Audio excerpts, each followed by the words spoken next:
Hello friends, आप सबका GS with Utkarsh YouTube channel पर स्वागत है। चैनल पर पहली बार आए हैं तो चैनल को सब्सक्राइब कर लीजिए। आज से हम लोग भारत के भूगोल से संबंधित क्वेश्चनों को हल करना शुरू करेंगे। सबसे पहले हम लोग भारत के सामान्य परिचय को देखेंगे।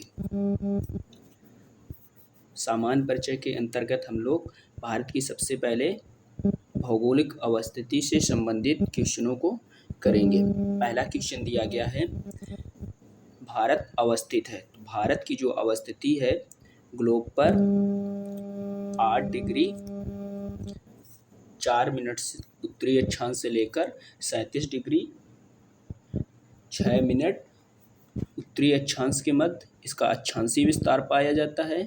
जब फिर वहीं जो देशांतरी विस्तार इसका है 68 डिग्री 7 मिनट पूर्वी देशांतर से लेकर अरुणाचल प्रदेश के किबिथु तक 97 डिग्री 25 मिनट तक इसका पूर्वी अक्षांशों के मध्य इसका विस्तार पाया जाता है। तो विकल्प क्या है? विकल्प सी सही हो जाएगा। तो जो भारत का अक्षांशीय विस्तार है 8 डिग्री 4 मिनट उत्तरी से लेकर 37 डिग्री 6 मिनट उत्तरी, तो 8 डिग्री 4 मिनट जो है ये कन्याकुमारी में पड़ता है। 37 डिग्री 6 मिनट उत्तरी जो है ये इंदिरा कॉल जम्मू कश्मीर में पड़ता है। फिर वहीं देशांतरी विस्तार जो है 68 डिग्री 7 मिनट पूर्वी से लेकर 97 डिग्री 25 मिनट पूर्वी के मध्य इसका भारत का जो विस्तार है पाया जाता है। इसकी आकृति लगभग चतुष्कोणीय प्रकार की है।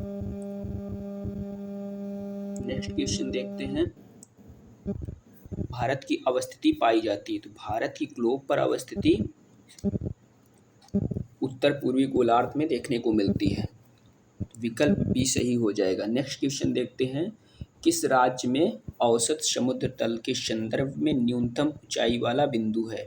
पहला विकल्प दिया गया है केरल, दूसरा विकल्प दिया गया है गुजरात, तीसरा विकल्प दिया गया है पश्चिम बंगाल, चौथे विकल्प दिया गया है महाराष्ट्र। तो क्वेश्चन में पूछ रहा है किस राज्य में औसत समुद्र तल के संदर्भ में न्यूनतम ऊंचाई वाला बिंदु स्थित है? तो केरल राज्य जो है इसकी ऊंचाई समुद्र तल से काफ़ी निकट है। नेक्स्ट क्वेश्चन देखते हैं, केरल का कुट्टानाड प्रसिद्ध है। तो केरल का जो कुट्टानाड है वह भारत का न्यूनतम ऊंचाई वाला क्षेत्र के लिए प्रसिद्ध है। नेक्स्ट क्वेश्चन देखते हैं, निम्न स्थानों में से किसे सूर्य की अनुलंबित किरणें कभी नहीं प्राप्त होती हैं? तो अनुलंबित किरणें मतलब लंबवत किरणें भारत के किस क्षेत्र पर नहीं पड़ती हैं? तो जो भारत का उपोष्णकटिबंध के क्षेत्र के अंतर्गत आता है वहाँ पर सूर्य की किरणें तिरछी पड़ती हैं, लंबवत नहीं पड़ती हैं। विषुवत रेखा से कर्क रेखा तक सूर्य की किरणें लंबवत पड़ती हैं। तो श्रीनगर की जो अवस्थिति है यह कर्क रेखा के उत्तर में अवस्थित, तो श्रीनगर को अनुलंबित किरणें कभी प्राप्त नहीं होती हैं। नेक्स्ट क्वेश्चन देखते हैं, भारत में कन्याकुमारी की अवस्थिति है। तो कन्याकुमारी की जो अवस्थिति है भूमध्य रेखा के उत्तर में 8 डिग्री 4 मिनट अक्षांश पर पाई जाती है। नेक्स्ट क्वेश्चन देखते हैं, भारत की मुख्य भूमि का दक्षिणतम बिंदु क्या है? मुख्य भूमि का दक्षिणतम बिंदु क्या है? कन्याकुमारी जो तमिलनाडु राज्य में अवस्थित है। ये मुख्य भूमि का सबसे दक्षिणतम बिंदु है। अगर द्वीपों को भी अगर इसमें शामिल कर लिया जाए तो भारत का सबसे दक्षिणतम बिंदु ग्रेट निकोबार हो जाता है, जो 2004 में सुनामी आई थी उसमें पूरी तरह से बर्बाद हो चुका है। नेक्स्ट क्वेश्चन देखते हैं, 9 डिग्री चैनल अवस्थित है। जो 9 डिग्री चैनल अवस्थित है उत्तर में अवस्थित है कवरत्ती और मिनिकॉय। ये जो दोनों द्वीप हैं ये लक्षद्वीप का हिस्सा हैं।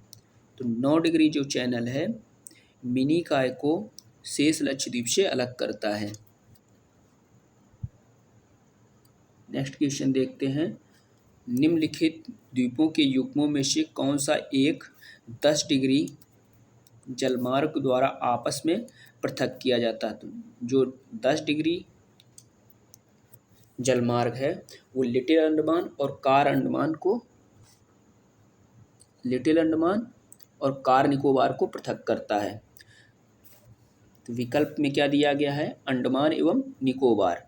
निकोबार, कार निकोबार और अंडमान में लिटिल अंडमान को 10 डिग्री चैनल द्वारा अलग किया जाता है।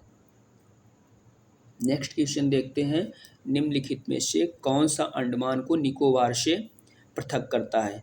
अंडमान को जो अलग करता है, अंडमान और निकोबार को 10 डिग्री चैनल द्वारा अलग किया जाता है। नेक्स्ट क्वेश्चन देखते हैं, मालदीव के साथ भारत की समुद्री सीमा निम्नलिखित में कौन बनाता है? तो 8 डिग्री चैनल जो है मालदीव और भारत के मध्य समुद्री सीमा का निर्धारण करता है। भारत का जो लक्षद्वीप का मिनी काय द्वीप है और मालदीव के बीच 8 डिग्री चैनल पाया जाता है। नेक्स्ट क्वेश्चन देखते हैं, भारत का दूरस्थ दक्षिणी बिंदु है। तो दूरस्थ दक्षिणी बिंदु जो है इंदिरा पॉइंट है, जो ग्रेट निकोबार द्वीप पर अवस्थित है। नेक्स्ट क्वेश्चन देखते हैं, भारत के प्रादेशिक जल क्षेत्र का विस्तार है। तो जो प्रादेशिक जल क्षेत्र का विस्तार है, आधार रेखा से लेकर 12 समुद्री मील तक इसका विस्तार पाया जाता है। जो 1 समुद्री मील होता है वो 1.8 किलोमीटर के बराबर होता है। नेक्स्ट क्वेश्चन देखते हैं, निम्नलिखित राज्यों में से कौन एक राज्य 3 तरफ से बांग्लादेश से घिरा हुआ है? जो त्रिपुरा राज्य है, त्रिपुरा राज्य जो है ये बांग्लादेश से 3 तरफ से घिरा हुआ है।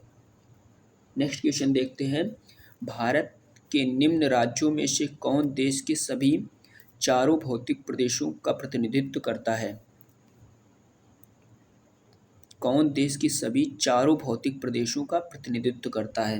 भारत के जो भौतिक प्रदेश हैं उसमें उत्तर का पर्वतीय प्रदेश, फिर इसके बाद मध्य गंगा का मैदान, साथ साथ इसमें सिंधु और ब्रह्मपुत्र के मैदान को भी शामिल किया जाता है। ये भारत की दूसरी भौतिक विशेषता है। तीसरा क्या है भौतिक विशेषता? प्रायद्वीपीय पठार। चौथा द्वीप एवं भारतीय तटीय मैदान।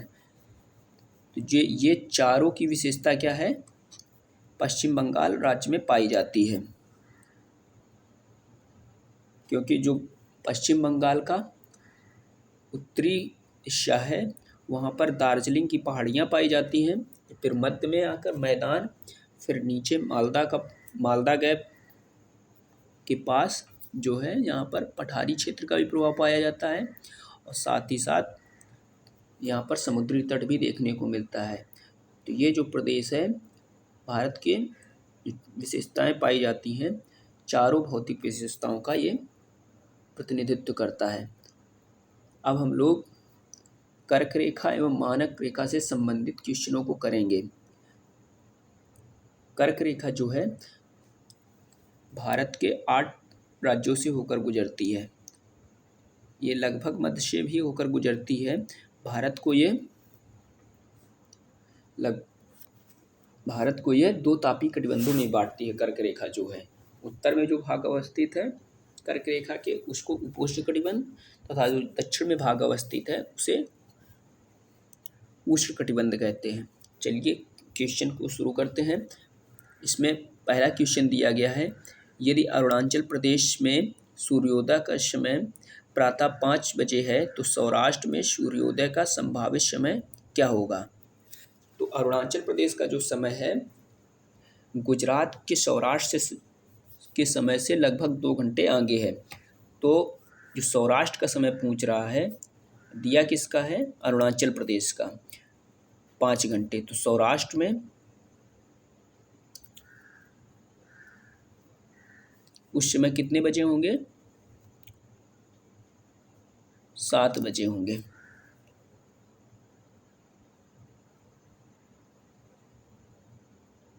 नेक्स्ट क्वेश्चन देखते हैं, गुजरात के सबसे पश्चिमी गांव और अरुणाचल प्रदेश के सबसे पूर्वी छोर पर स्थित वालांग के समय में कितने घंटे का समय अंतर है? तो 2 घंटे का समय अंतर पाया जाता है। नेक्स्ट क्वेश्चन करते हैं, कर्क रेखा निम्नलिखित में से किन राज्यों से होकर गुजरती है? कर्क रेखा जो है भारत के 8 राज्यों से होकर गुजरती है। तो विकल्प इसमें दिए गए हैं, त्रिपुरा सही है, दूसरा विकल्प दिया गया है मिजोरम, ये भी सही है, तीसरा विकल्प दिया गया है मणिपुर, ये गलत है, पश्चिम बंगाल सही है। तो विकल्प सही हो जाएगा 1, 2 और 4, विकल्प सी सही है। नेक्स्ट क्वेश्चन देखते हैं, निम्नलिखित में से किस राज्य से कर्क रेखा नहीं गुजरती है? त्रिपुरा से गुजरती है, छत्तीसगढ़ से गुजरती है, मिजोरम से गुजरती है, मणिपुर से नहीं गुजरती। तो विकल्प सी सही हो जाएगा। इसमें पूछ रहा है किस राज्य से कर्क रेखा होकर नहीं गुजरती है।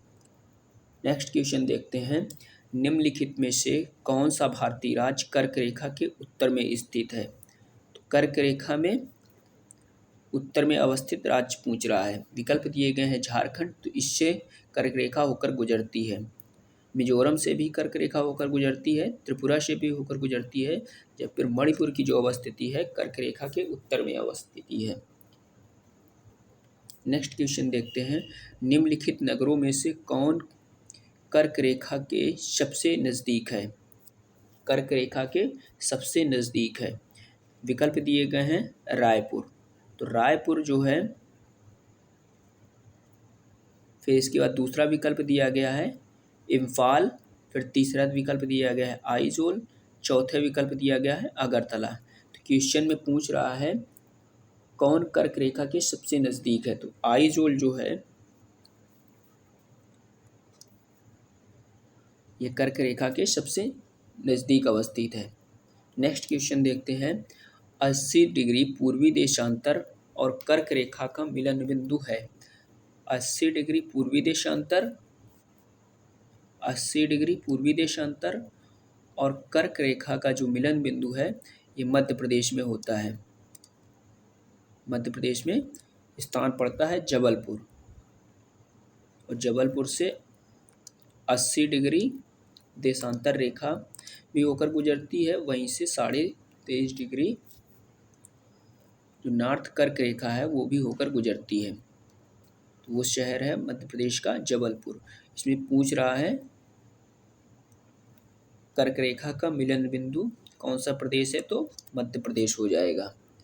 नेक्स्ट क्वेश्चन देखते हैं, निम्नलिखित देशांतरों में कौन सा भारत की प्रमाणिक माध्याह्न रेखा है?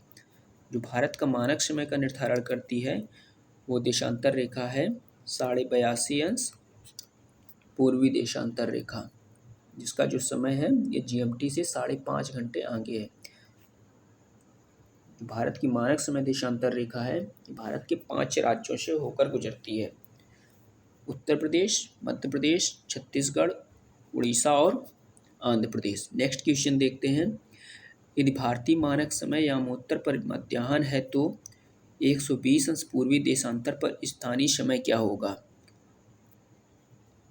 तो भारत का जो समय है 82.5 अंश देशांतर द्वारा निर्धारित किया जाता है। तो अब पूछ क्या रहा है, 120 डिग्री पूर्वी देशांतर पर भारत देशांतर पर स्थानीय समय होगा।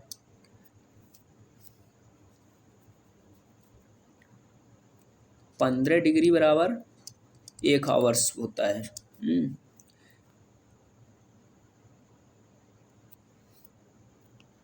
तो इसको जब सॉल्व करेंगे, सॉल्व करने के बाद समय निकलेगा 2:30 नेक्स्ट क्वेश्चन देखते हैं, भारतीय मानक समय की यामोत्तर नहीं गुजरती है। तो यामोत्तर नहीं गुजरती है महाराष्ट्र से। नेक्स्ट क्वेश्चन देखते हैं, निम्नलिखित में से कौन सा एक स्थान भारतीय मानक समय यामोत्तर के सबसे नज़दीक स्थित है? 82.5 अंश देशांतर के सबसे नज़दीक स्थित है उत्तर प्रदेश का मिर्ज़ापुर शहर। नेक्स्ट क्वेश्चन देखते हैं, भारतीय मानक समय की देशांतर रेखा 82.5 अंश पूर्वी किस नगर से होकर गुजरती है? ये जो 82.5 अंश पूर्वी देशांतर रेखा है इस पर 3 प्रमुख शहर अवस्थित हैं। उत्तर प्रदेश का नैनी, जो इलाहाबाद में पड़ता है, इसके साथ ही साथ छत्तीसगढ़ का जगदलपुर और आंध्र प्रदेश का राजमुंद्री इस पर अवस्थित प्रमुख शहर है। तो विकल्प डी सही हो जाएगा, इलाहाबाद। इलाहाबाद का जो नैनी शहर है उसकी अवस्थिति इस पर देखने को मिलती है। नेक्स्ट क्वेश्चन देखते हैं, भारत में सबसे पहले निम्नलिखित में से किस राज्य में सूर्य दिखाई देता है? तो सूर्य सबसे पहले दिखाई देता है अरुणाचल प्रदेश। अरुणाचल प्रदेश। नेक्स्ट क्वेश्चन देखते हैं, भारत में नई सहस्त्राब्दी के सूर्योदय की पहली किरण निम्नलिखित में से किस देशांतर पर देखी? नई सहस्त्राब्दी के सूर्योदय की पहली किरण निम्नलिखित में से किस देशांतर पर देखी गई? तो 92.5 डिग्री पूर्वी देशांतर है, उस पर सबसे पहले देखी गई। Next question,